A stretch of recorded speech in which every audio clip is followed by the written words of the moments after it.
Minnie? All right.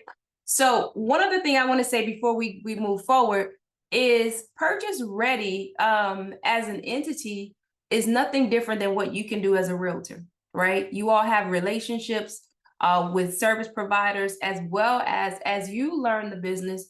I would suggest that you present yourself as the go-to, right, service, as the go-to resource for home ownership.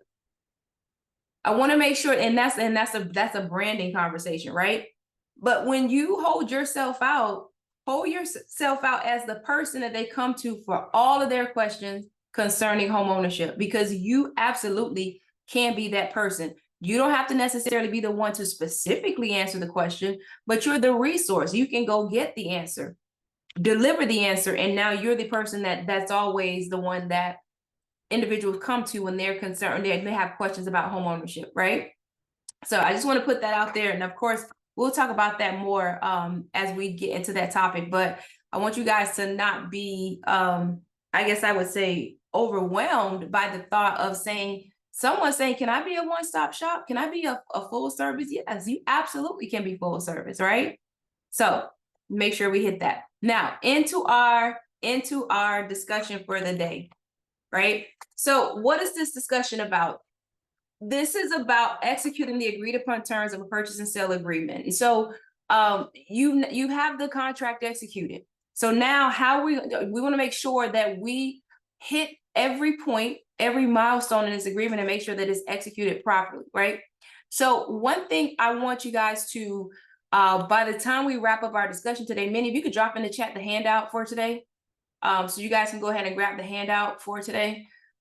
I want you guys to, by the time we finish this discussion today, look at your transaction very methodically, right? It's the same steps for the most part. You have essentially the same milestones and common tasks in every transaction. And if by the time we leave here today, you look at that transaction that way, I assure you, you are going to have greater confidence and clarity as you manage each transaction. What we want to get away from is chaos, right? We want to get away from chaos. We want to get away from, okay, what do I need to do now? And is that taken care of? And what should I say about this, right? Today's conversation is going to make sure we discuss every major milestone in that way. Also, we're going to make sure that we ensure that you are aware of the common missteps, right? So any landmines in this thing, make sure that you know where to look out for those. For the most part, there's not as many as you would imagine. However, there are some missteps that you need to 100% keep an eye out for. All right. So again, by the end of our conversation, you're going to have a comprehensive understanding of how to effectively manage execution of the agreed upon contract terms. In your handout, you should already have you should have gotten to from the link is a deadline sheet, right? It has the milestones on it where you can print that. I would have that printed out in on my desk, right? Of course, you should have one for every transaction, but just as a guide for yourself, have it on your desk so that you're always keeping an eye on the major milestones of the transaction. And then, of course, again, you want to be aware of the common missteps, right? One other thing concerning the handout with the milestones, guys, don't try to keep this stuff in your head. Do not attempt to manage these milestones and timelines in your head. Do not do that, right? You want to make sure that you have either, whether you do this electronically through your like dot loop or something of that sort, or manually with a document, but do not attempt to manage these transactions in your head because you will definitely miss something, right? All right. So these are the major milestones that we're going to discuss today, right? Escrow deposit, inspection period, loan application, appraisal, loan approval, association application and approval.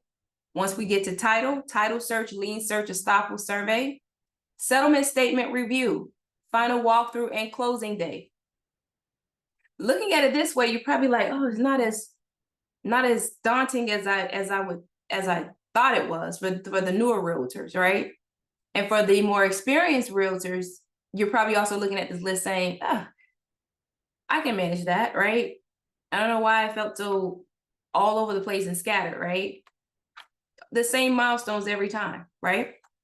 All right, so escrow deposit, again, today's discussion is a very 30,000-foot overview look at this process. As we get further in the month, for example, we're going to look at some of these areas in more depth. We know next week we're going to look more at calculating time, making sure that you guys that you truly understand how to calculate time and not miss deadlines, because that happens, unfortunately, more often than we would like, right? We're also going to talk about protecting the escrow deposit, right? That's what we're going to discuss here really quickly. In one of our sessions, we're going to talk about some of where you can have defaults that put the escrow deposit at risk. Then we're going to talk about the lender, right? We're going to talk about clear to close. What should the lender be doing? What should you be having a conversation with the lender about?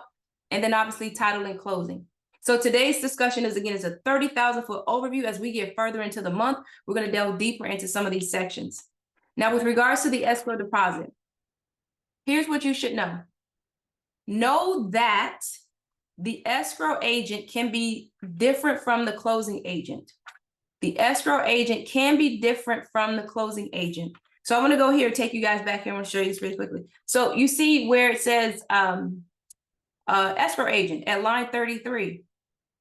That can be different from the closing agent, right? And so you may have a buyer, for example, through their realtor, they've elected to have their brokerage, their real estate brokerage, their buyer's brokerage hold their escrow deposit, or maybe their attorney hold their escrow deposit, while title experts is the closing agent. That can 100% happen. Now, I will say that this is a negotiated term. Seller may say, why is his attorney holding the escrow deposit? I would prefer that the escrow deposit be with the closing agent. And if that's agreed upon, that's what's agreed upon. But assuming there is a reason for the escrow deposit to be with a different entity than the closing agent, then that is possible. But again, that's something that the parties would need to agree on. All right. Now, in 2025, there are some closing agents, escrow agents, that will accept escrow deposit via check, money order. But I'm going to tell you guys, as you educate your buyers, as you educate your customers, tell them to plan on making their escrow deposit via a wire. Why? Because you're coming to a point where more and more escrow agents are only accepting wires. And they're only accepting wires because that's what we call good funds, right? Checks can bounce eventually, or they can stop payments placed on them. Even money orders are not safe, right? And so you want to have a conversation with your consumers, with your buyers, to plan on making their escrow deposit via a wire, right? And whether they need to go into a bank or whether they can make it themselves at home, just be prepared to make that by wire. The escrow agent is to deliver the wire instructions to the buyers. Realtors, do not provide wire instructions to buyers at any point ever. Ever. Do not allow it to be a practice of yours or in any situation where someone says, oh, here's the wire instructions, make sure you get them over to your buyer. No. They come from you, because wire fraud is still a very, it's a threat. It's still a threat. Even in 2025, it is still a threat. And so you should never deliver wire instructions to your buyer. Now, here's the other thing about that. You also want to make sure that you advise your buyers, again, in your consultation, included in your signature block, all of your communications. Wire instructions are to come from the escrow agent. Call and verify wire instructions. Never assume, never accept, never rely on wire instructions that are sent to you via email only. Always call the closing agent and verify wire instructions, right? Last thing, you, just this one time, provided them with the wire instructions for their escrow deposit. Later on, when they're going to make their cash to close, somehow your account gets hacked. The hacker sends an email from you with the wire instructions for their cash to close. And because they got the wire instructions from you before for their escrow deposit, they don't think anything of it, right? You see why you don't want to ever, and you want to make it a business practice that I never provide wire instructions, right? So anytime someone comes, you receive any communication saying that wire instructions are for me, not for me, because I never provide wire instructions, all right?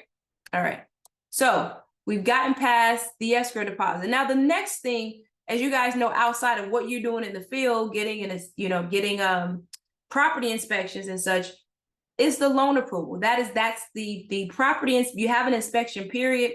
But the next deadline that you want to be clear on is the loan approval. The loan approval.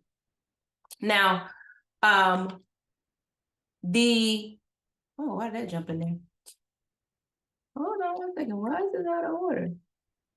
Oh, got a little out of order there. This is important concerning the escrow deposit. When the escrow deposit is made, the seller wants to ensure that the escrow letter is received. You want to ensure you receive an escrow letter. You don't want to just assume that the escrow deposit was made. Why? Of course, we intend to close. We don't intend for there to be any disputes. However, if there is a dispute and the seller says, well, we do have the escrow deposit, right? And you're like, oh, we should. Let me go check on that letter, right? You always want to make sure you have the escrow letter. If you're representing the buyer, what's important to the buyer at this milestone? Know that it is a breach of contract to miss the escrow deposit deadline. Now, practically, what's going to happen?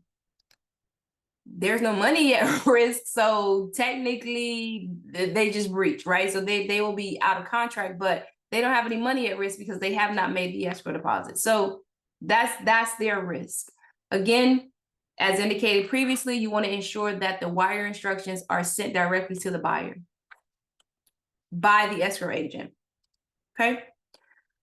The next deadline is your inspection period. Now, if you're using a FAR as is contract, the FAR as is contract, you know that during the inspection period, the buyer can cancel the contract for any reason whatsoever. I want to say that again. During the inspection period, the buyer can cancel the contract for any reason whatsoever. Any reason. They simply change their mind. Any reason. They don't like the fact that the sun doesn't shine on the property just so. Any reason whatsoever. Okay? They don't have to say, oh, well, the roof is bad and the plumbing, for any reason whatsoever. Now, with that being said, you need to ensure that you track that inspection period as the buyer's, if you are the buyer's agent, right? That's a hard deadline. If there are any agreements made regarding the inspection period as to, repairs or definitely anything that is going to impact whether or not the buyer will want to proceed with the transaction. Let's say, for example, something is cosmetic. It's not structural, but something cosmetic where the buyer wants, I'm just going to use something very random. The wall is painted and the seller agrees. And just if they do not paint this wall pink by tomorrow, I'm not going to want to proceed, right?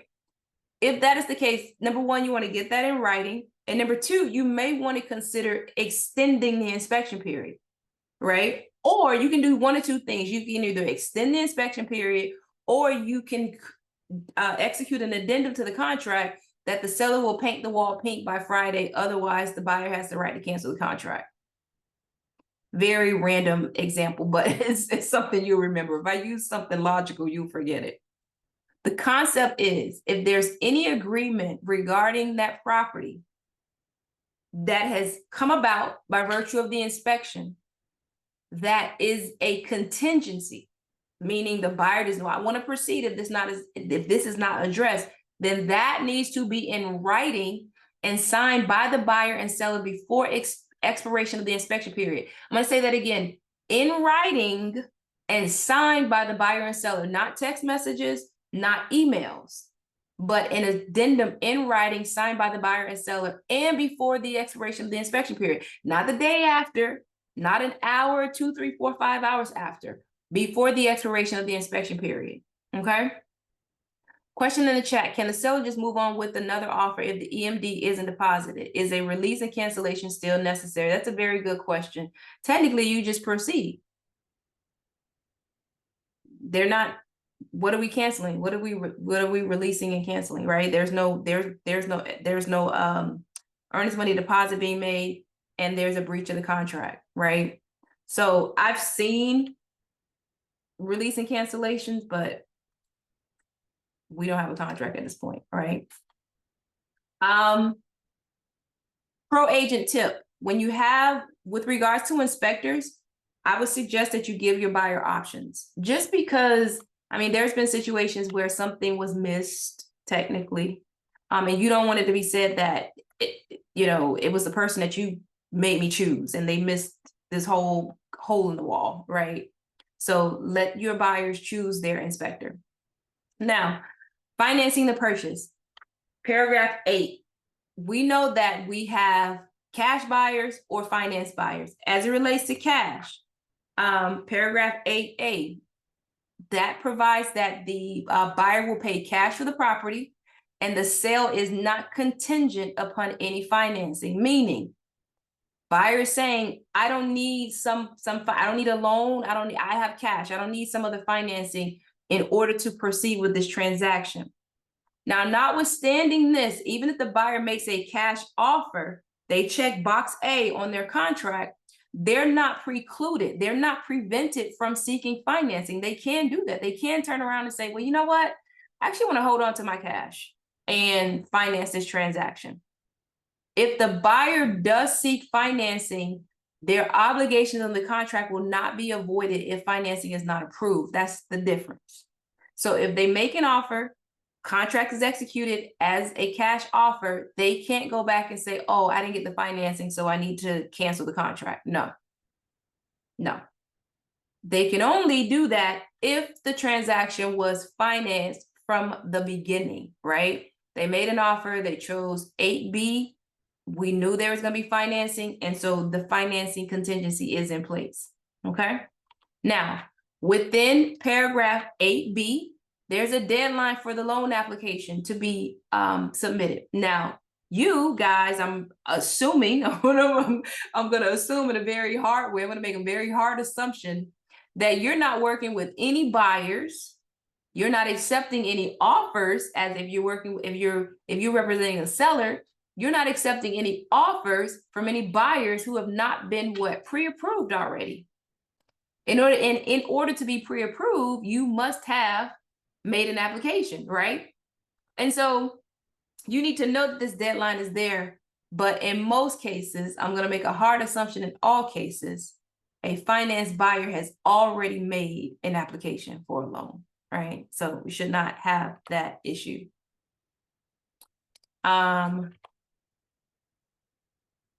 Now, the next major deadline is the loan approval deadline. The loan approval deadline, and I'm going to shoot back here to make sure that we see this. At line 89, the loan approval deadline. On that deadline, the buyer must receive from the lender a determination as to whether or not the buyer has either been approved with conditions, not a full approval, right? Whether they've been denied or whether they do not have a response just yet. So there's three potential outcomes that you will meet at the loan approval deadline. One, buyer's been approved, you have a conditional approval, right? That's the term, a conditional approval, meaning there's just a couple other things that we want to look at for you to get a full approval. Second, we can't approve you, which it could happen, shouldn't happen, but it could happen. And then lastly, we don't have an answer yet. They're still waiting for underwriting. They're still waiting on docs. There's still any number of reasons why they do not have a determination just yet on the buyer's application. Whatever the reason is, the buyer must notify the seller of their loan approval status and intentions to proceed with the transaction by that loan approval deadline. And it must be in writing. On the screen here is paragraph 8B3, 4, and 5. Many realtors don't know this. That's a default. If you do not provide, even if you get an approval, glowing approval, that's a default if you do not notify the seller in writing. So if you're representing the buyer, you want to know that by your loan approval deadline, you've given your seller notice of either I'm approved and proceeding, I've been denied and I need to cancel, or I don't have an answer yet, but I think they're going to get it done, so I'm proceeding. Or maybe if you don't have an approval yet, you want to get an extension of the loan approval. You want to get an extension of the loan approval deadline. If you do not have an approval yet, you want to, if you can negotiate this, you want to get an approval, an extension of the loan approval deadline, because outside of some other contingency that may be in this transaction, this loan approval is generally your point of no return, as I describe it. This is the last day for you to figure out whether or not you're going to proceed, and in turn be able to get your earnest money deposit back without any complications, right? So that's your loan approval deadline. That is a very, very, very, very, very important deadline if you represent the buyer, right? If y'all get nothing else from the discussion today, let it be this deadline. Because again, this is the point of no return. This is where buyers lose their escrow deposit, right here, right? So last point of reiteration: if the buyer does not receive a loan approval, and they do not cancel the contract and they still proceed after the loan approval deadline, their escrow deposit is at risk, because unless some other contingency exists that allows for cancellation of the contract, the buyer may not be able to cancel and recover their escrow deposit. At this point, you're at the mercy of the seller agreeing to allow the buyer to cancel the contract and recover their escrow deposit, right? And as I indicated before, the best course of action for a buyer that has not received loan approval by the deadline is to negotiate an extension of the loan approval deadline, and if you can, the closing date, because generally, if that lender needs more time for the loan approval, they probably need more time for the closing date as well, right? All right. One other little hidden gem in paragraph 8B is that the seller may make a written request to be kept fully informed. Now, this is different from the notification at loan approval deadline. There is a section in paragraph 8 where the seller can make written requests to be fully informed regarding the status of the buyer's loan approval. These updates include information that can be requested directly from the lender and the closing agent. Directly from the lender and the closing agent. Matter of fact, let's run back there so you guys can see it. Oh, let's see here.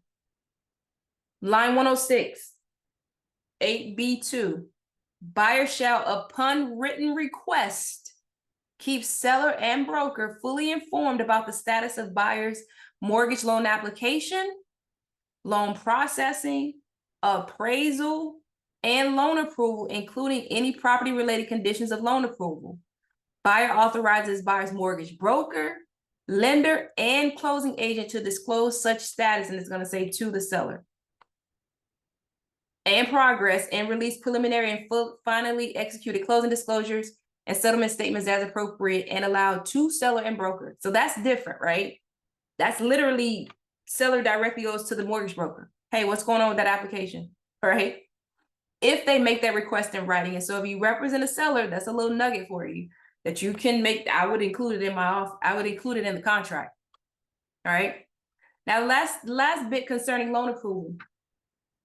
What will the seller do if the initial loan approval deadline is not met? Will they cancel the contract? Will they extend with the non-refundable additional earnest money deposit? Will they begin accepting backup offers? What if they just don't have faith, right, that the buyer's going to get it done?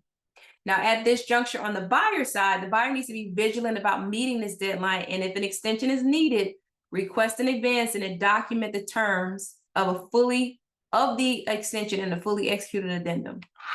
In the chat, if you request an inspection period extension during the inspection period and selling agent doesn't respond or promise to get signed but doesn't get signed, you have to request release and cancellation or there is any protection. Correct. If it's a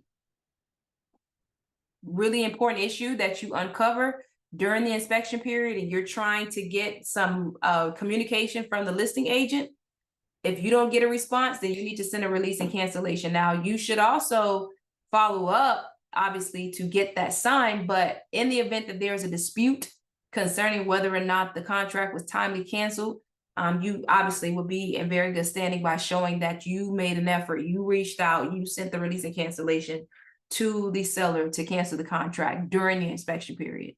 All right. All right. Now, during the loan approval step is also the appraisal. That's happening at the same time. That needs to be completed by the loan approval deadline as well. Now, last year, this is not one of the newer changes, but it is a fairly recent change in light of the fact that it's an important change. Prior to this is about two updates to go to the purchase contract.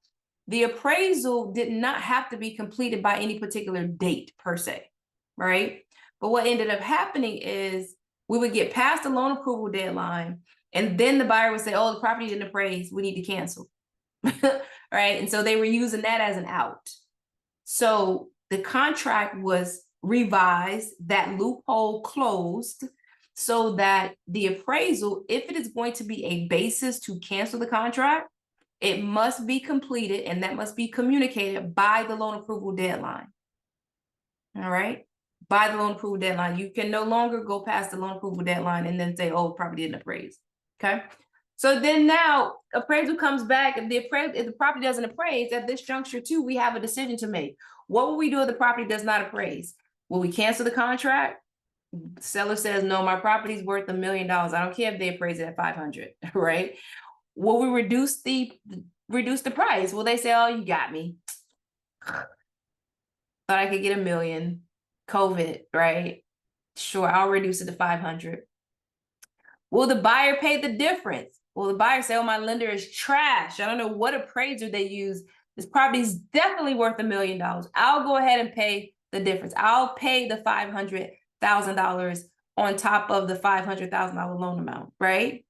Or will you contest the appraisal? Now, I'm going to tell you, this is not as common as it was, and it's definitely not easy, but you have the ability, you have the right to contest the appraisal. That is, you respond to the appraiser with your comps, indicating why you believe that they are, he said reduce the price for sure, why they are incorrect in their reporting. Right? No, this property, I'm not sure how you came up with 500, but it's worth $1 million. And here are the comps that show why it's worth $1 million. All right. So that's the appraisal juncture. Now, if your property is located in an association, homeowner association, for example, we have on the screen, you want to make sure that you note the deadline to cancel the contract if the association approval is not received. You see here on the screen, this is from the HOA rider. I know that there are plenty of realtors who do not realize that the buyer can cancel the contract if they do not receive association approval within the number of days before closing as agreed upon. Again, this is another bit of language that's kind of tucked into the contract documents that doesn't become an issue until it becomes an issue, i.e. a litigation. So I represented a buyer who canceled the contract on this provision, right? Did not get association approval within the day of the number of days before closing, 5 days before closing. And it was a basis for him to cancel the contract. Contract says it, right? So with that being said, what does that mean for someone who represents the seller? I mean, obviously it means you want to be on top of the association to make sure that that approval is processed timely, right? Now, of course, the buyer needs to ensure that they submit the application. So that's part of the milestones as well. But assuming they submit the application, you want to make sure that that approval is processed. And last point I want to make on the approval, do not wait. That application should get in as soon as possible, because you just never know if this is one of those associations where it is managed by the members of the community and is only open on the third Tuesday from 1:15 to 1:45, right? So be careful with that. All right. So next step, title commitment. What's going on with title? We're going to receive the title commitment. I'm sorry, the title company is going to conduct 4 essential examinations or searches of the property. The estoppel is one, because that is part of our title clearing process. The title commitment, there's going to be a lien search, and then there's going to be a survey. All right. So we just talked about the estoppel. With regards to the title commitment, I suggest that you get yourself familiar with a title commitment. Again, that the review of the title commitment is going to be at the end of the month, but as a realtor, you should be familiar with what a title commitment looks like. Because when it goes out, for example, we send out the title commitment to all parties when it comes in. When it goes out, you should take a look at it, because that's going to give you an indication as to what the title company, the title agent is working to clear in order to get you to closing. Case in point, as you become familiar with this process, if you see on there, a quit claim deed from the heirs of the estate of, you're like, oh my God, what happened here? Like, that's a problem, right? That's not just getting a payoff on a mortgage, right? When you start seeing quit claim deeds, or you start seeing, statements from a prior owner, then you know that there's a significant title issue. Not your responsibility to clear, but you should be, so you won't be surprised, right? Lien and permit search. What's important to you if you represent the buyer? Understand that on the lien search, we do get back whether or not there are unresolved permits, unresolved code violations. What we are responsible for resolving as title agents, what title is responsible for resolving, is water bills. Open permits, unrecorded code violations are their information to the parties, but they're not covered by title insurance. Title is only going to cover what comes up on the title commitment. So what that means, if you, and most contract templates have this anyway, that the seller will be responsible for closing out all open permits and code violations prior to closing at seller's expense. This is a language that a buyer wants to have in the additional terms section of their contract, because the contract itself does not require that the seller close out open permits and unrecorded code violations. The contract doesn't require, the title agent will not require, because it's not a title commitment issue, right? Unless it comes up on the title commitment, it's not going to be resolved. However, it can be an issue later for a buyer. And because it can become an issue later, this is how you ensure that it is resolved at purchase. All right. You want to make sure that you have this language in the additional terms section. Now, we talked about the association approval and application and approval. For us, we are also made aware of any approval requirements through the estoppel, right? We order an estoppel when the property is located within an HOA or condo association. We order an estoppel. The estoppel is going to let us know a number of things, including whether or not HOA or condo association approval is required. Association approval is required. It's going to let us know whether or not the property is in compliance, right? Are there any property issues? Does the sidewalk or the driveway need to be pressure washed? It's going to let us know the financials concerning the property. Is the owner delinquent? How much do we need to collect? Is there a transfer fee? Is there a capital contribution to be collected? That information is gathered from the estoppel. The next search is the boundary survey. The boundary survey for a townhome, or essentially anything other than the condo, is going to allow us to confirm whether or not the properties and all of its attachments associated with this, or a shed, a pool, fences, whether or not they sit within the property's boundary lines. If those items do not sit within the property's boundary lines, the survey will disclose that. The parties will need to make a decision concerning that. Now, I'll tell you, in South Florida and many other places, sidewalks, they'll go over easements. That's not an issue. A fence being a little bit over may or may not be an issue. But if a pool, for example, is 5 feet into the neighbor's backyard, that's a problem, right? And if the deal is financed, the lender is going to have a problem with it, right? When a transaction is financed, you essentially have, I always explain to buyers, you have a partner in this deal, right? You may love the property, it may be the last property in America, and you're willing to take the risk that nothing will come of this pool being 5 feet into your neighbor's backyard. However, the lender, they're going to say, well, I don't care if this is the last property in America, Dave. We're not doing it, right? We're not in the business of buying problems, right? So that is how the survey works. Now, the cost of the survey is the responsibility of the buyer. Lastly, if it is a finance transaction, a survey will always, I've not had a lender yet that didn't require a survey. 1 second. Ooh, air freshener.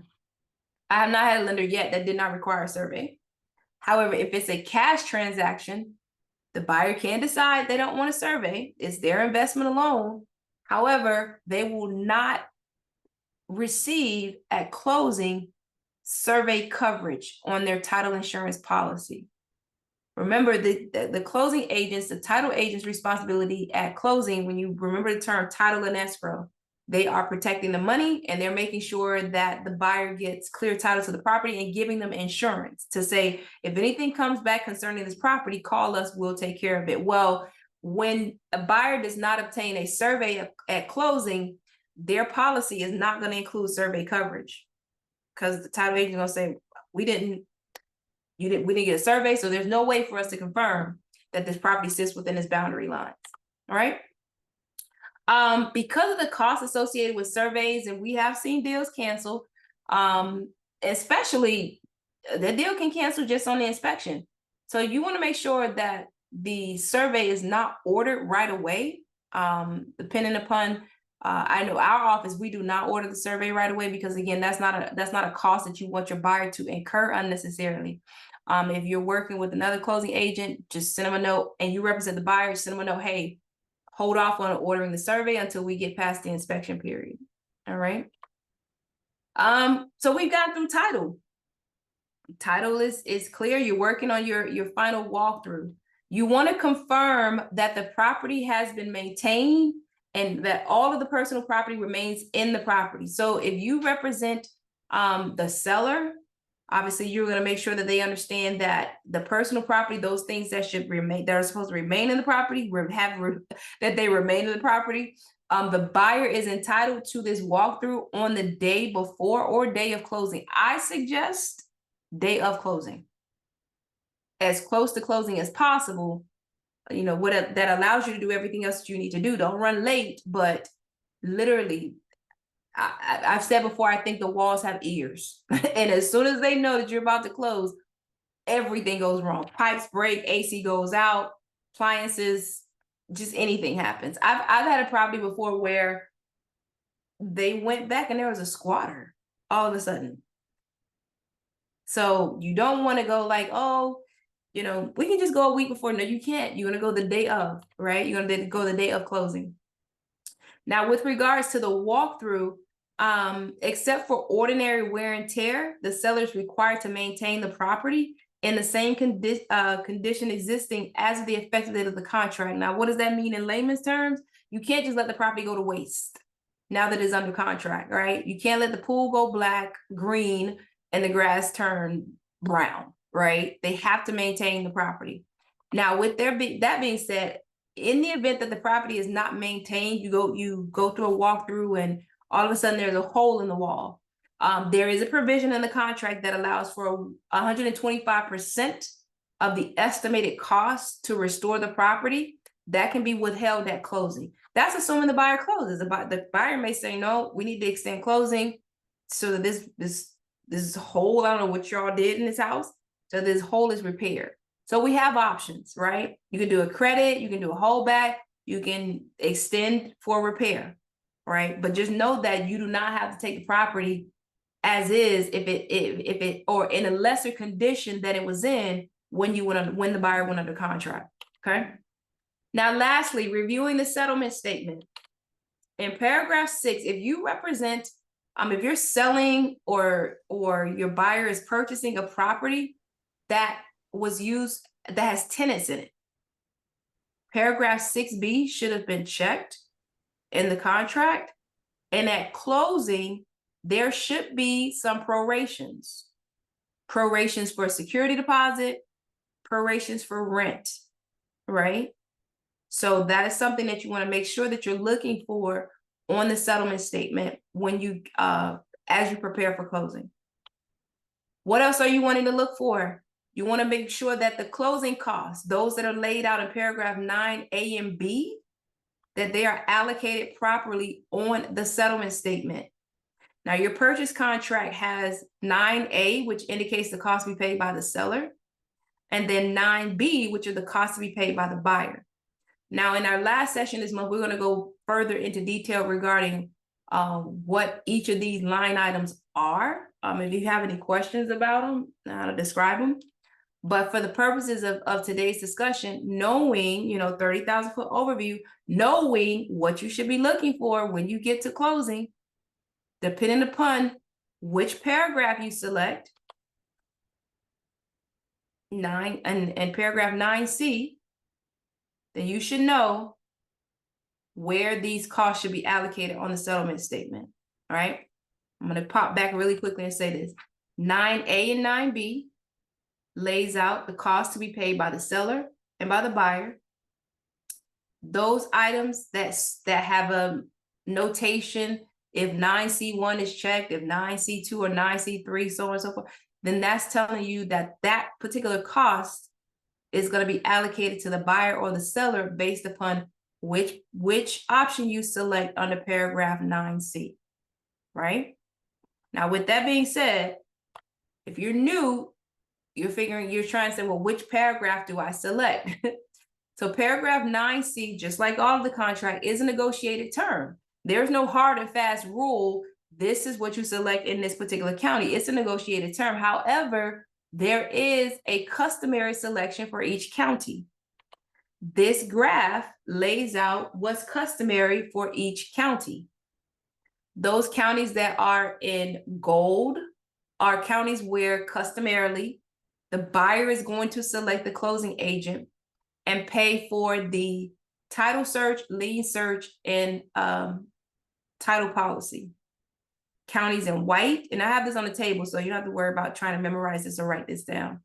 Counties in white, or counties where customarily the seller is going to select the closing agent, pay for title search, lien search, and title policy. And then in gray, Miami-Dade and Broward, that's your Miami-Dade Broward provision. 9C3, where I call split the baby. Buyer is going to select the closing agent and pay for the owner's policy. The seller is going to pay for the title search and lien search. All right. Now here's a table in the handout. You guys have this, so you don't have to do a screenshot. You can if you want to have it in your phone. I wouldn't. That would be a good idea to me too. If 9C1 is selected, this is where those closing costs indicated in 9A and 9B, this is how they fall between the two parties, right? If you select 9C1, the seller is going to pay the cost that you see on the left, buyer is going to pay the cost that you see on the right. What you see highlighted in orange are the three costs that change based upon which paragraph is selected, right? So this is 9C1. This is 9C2. You see those three costs have flipped to the buyer side. That's 9C2 is buyer select. So all four of those items, selecting the closing agent, owner's policy, title search, and lien search, are on the buyer side. They're the buyer's responsibility.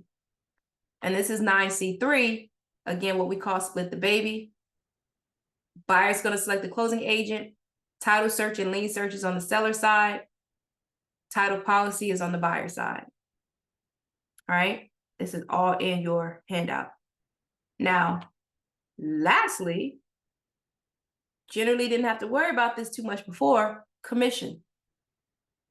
Due to the new buyer agent commission rules, you gotta be sure to confirm that the appropriate party is being charged for the buyer agent commission in the appropriate amount.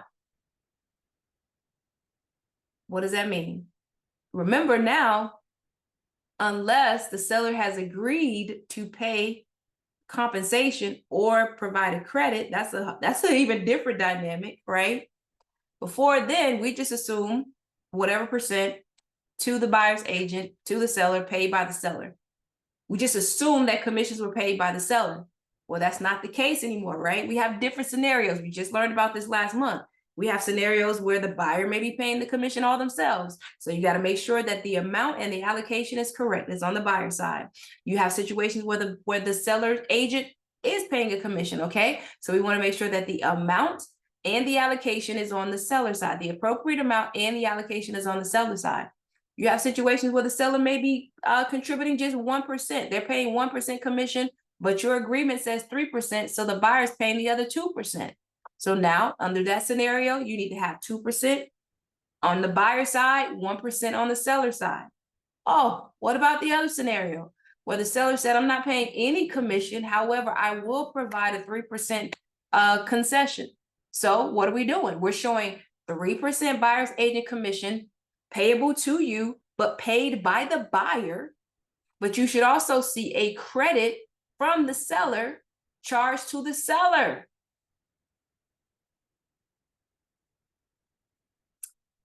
I'll make sure y'all come on at the end of the month, right? So this is a new dynamic that you have to be clear on as you get to closing, right?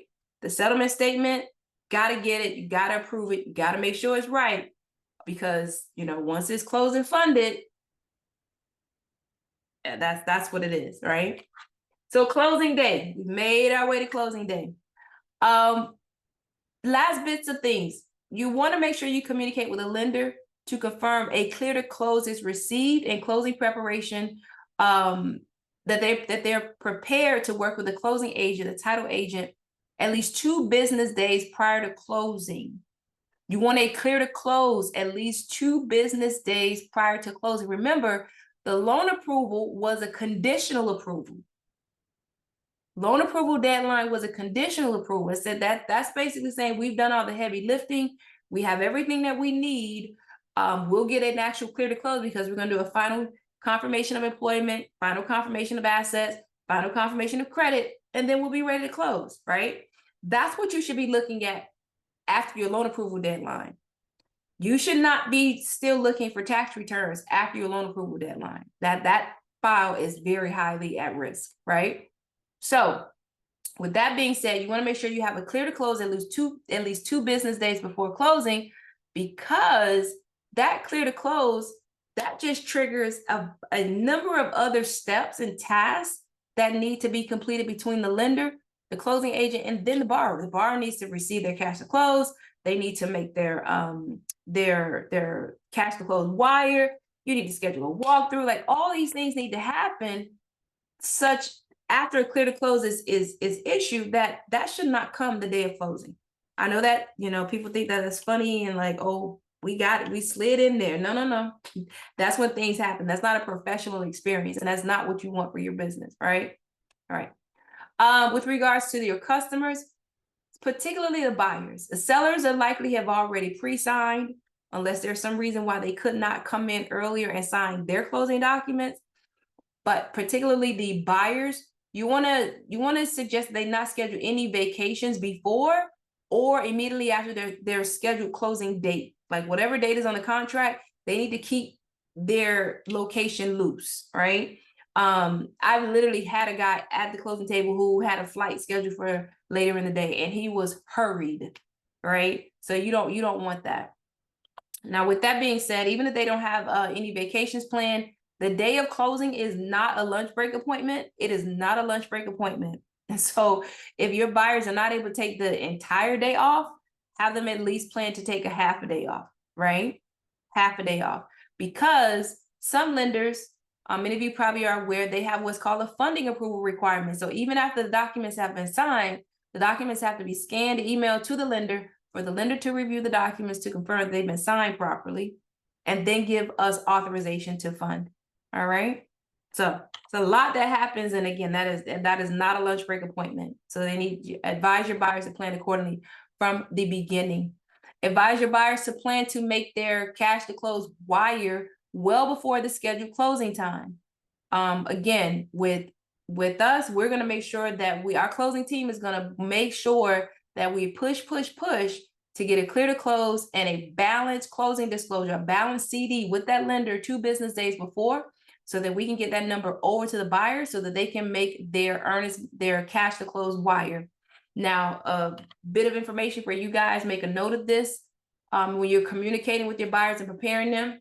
If their funds are with a credit union, if it's with an online investment account, if it's coming from anywhere other than your institutional banks, local, institutional banks, it could take time for that wire to hit. And so they want to make sure that they schedule that wire transfer as soon as possible.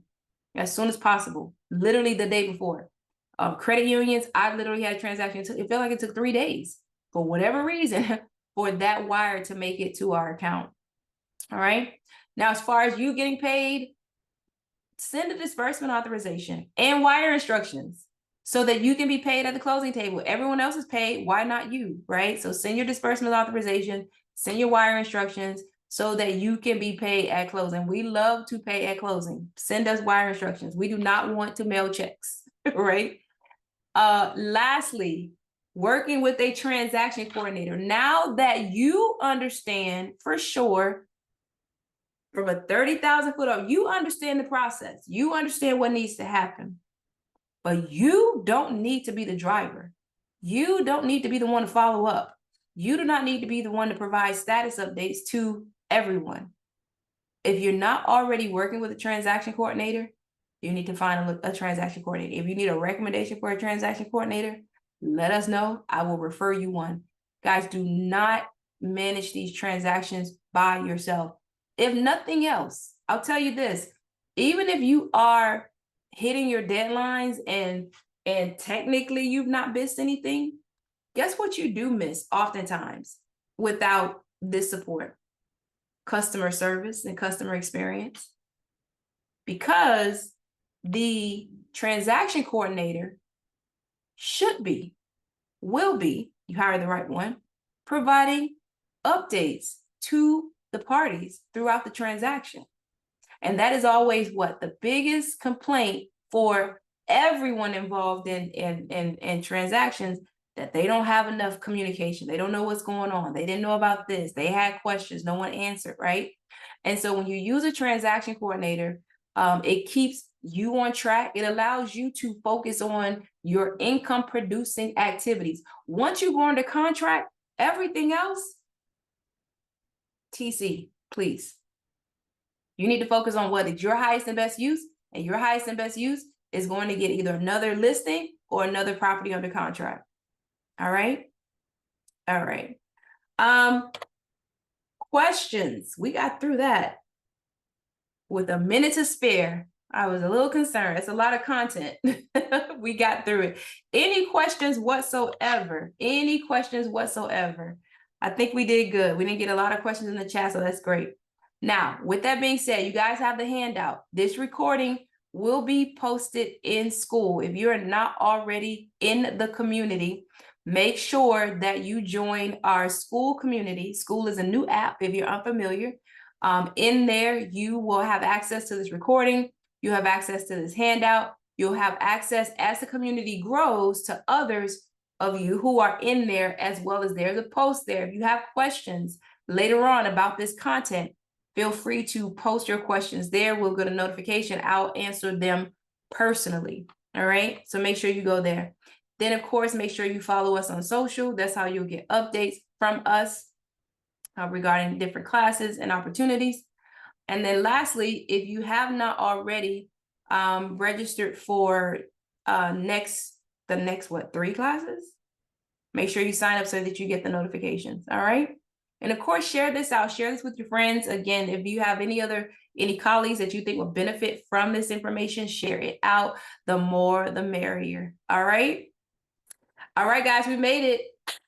Have a great week, the rest of your week. And for those of you who I did not speak to before then, I will see the rest of you next Thursday. All right. Bye.